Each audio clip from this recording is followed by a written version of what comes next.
Hello সবাইকে good morning জানিয়ে আর একটা নতুন ভিডিও শুরু করলাম। আরএস ফ্যামিলি থেকে তোমাদের অনেক অনেক শুভেচ্ছা আর ভালোবাসা জানাই।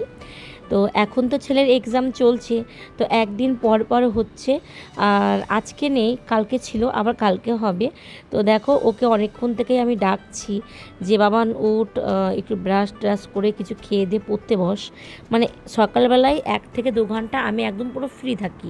ওই টাইমটা পড়ালে হয়তো পড়াতে পারবো সকালবেলায়, তারপরে তো রান্নাবান্নার দিকে ঢুকে যেতে হয়, তো যার জন্য আর পড়ানো হয় না। আর আজকে হচ্ছে বৃহস্পতিবার, তো সমস্ত কাজবাজ তো হয়েই গেছে, আমি আর মাসি মিলে করলাম। তো ঠাকুরকে এখন পুজোটা দিব। আর পুজো দিতে কিন্তু বৃহস্পতিবারে দেখবে অনেকটা দেরি হয়। তো সেই জন্য আমার বরকে বলেছি যে একটু চিকেনটা, আজকে চিকেন রান্না হবে, তো চিকেনটা একটু ধুয়ে কেটে কুটে সব রেখে দিও। তো দেখো এই ফুলের গাছটা, মানে একটা কি সুন্দর ফুল ফুটেছে, যে জবা ফুল। তো এই ফুলের গাছটা কিন্তু ছিল হচ্ছে তোমার ছাদে। তো হনুমানের কড়িগুলো সব খেয়ে চলে যায়।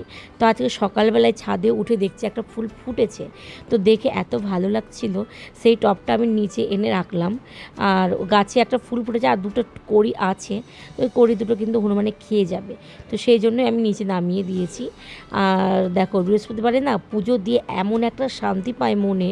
আর আজ রং বেরঙের ফুলগুলো যখন সিংহাসনের ওপরে পড়ে, তারপরে তোমার সাজিয়ে দিই, সত্যি দেখতে খুবই সুন্দর লাগে। দেখো এদিকে বর কিন্তু চিকেনটা ধুয়ে ম্যারিনেট করে রেখে দিয়েছে, আর এখানে আলু শসা পেঁয়াজ সব কেটে রেখে দিয়েছে। তো ইলিশ মাছের মাথা অর্ধেকটা কালকে আমি চাল কুমড়ো করেছিলাম, অর্ধেকটা রেখে দিয়েছিলাম কচুর শাক করবো বলে।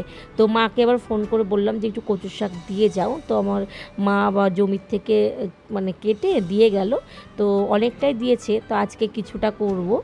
আর বললাম যে অল্পই করে দাও, কেননা অর্ধেকটা ইলিশ মাছের মাথা আছে, তো বেশি আবার কচু শাক করলে লাস্টে ইলিশ মাছের গন্ধটাই পাবো না, তো সেই জন্য অল্প করে করলাম।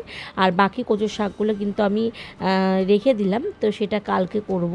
আর কচু শাক কিন্তু অনেক রকমভাবে করা যায়, ইলিশ মাছের মাথা দিয়ে করলেও ভালো লাগে, তারপর নিরামিষের দিনে হয়তো বড়ি দিয়ে বা ছোলা দিয়ে রান্না করলেও কিন্তু খুব ভালো হয়। তো আমার বর আবার কচু শাকটা খেতে খুব পছন্দ করে, আর ও বড়ি খেতেও ভালোবাসে, তো ভাবছি একদিন বড়ি দিয়ে বা একদিন ছোলা দিয়ে করে দেবো। তো দেখো আমার চিকেনটা কিন্তু হয়ে গেছে। আর যেহেতু আজকে পুরোটাই আমার বর ম্যারিনেট করে দিয়েছিল, তো সেই জন্য কিন্তু দেখবে পোলট্রি রান্না করতে গিয়ে অনেকটা গলে যায়, আমি সেই জন্য এইভাবে করি না। তো যাই হোক, আজকে যতটাই হেল্প পেয়েছি, হেল্প করেছি, এটাই আমার কাছে অনেক। তো রান্না করার আগেই কিন্তু আমার একটু খিদে পেয়েছিল, তো আমি একটু ভাত আর একটু বাসি শাক ছিল কালকের, তো সেটা দিয়ে খেয়ে নিয়েছিলাম। আর এটা হচ্ছে সন্ধ্যার সময়, দুপুরবেলা মানে সকালবেলায় যে পুজোটা দিলাম তখন আমি আলপনা দিতে ভুলে গেছিলাম, মানে ভুলিনি, সময় ছিল না, রান্না দেরি হয়ে যাবে, তো ভাবলাম যে সন্ধ্যার সময় দিয়ে দেবো। তো আমার ছেলেকে যে এখন পড়তে বসিয়েছি, আর আমি ঘরটারগুলো সব গোছাবো, পড়া হোক তারপর।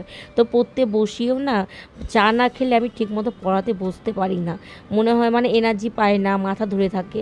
তো ওই যে 2 কাপ চা করলাম আমার আর আমার ছেলের জন্য। আর এই যে মুড়ি মাখিয়েছি তোমার ভুজিয়া দিয়ে আর কাঁচা ছোলা দিয়ে।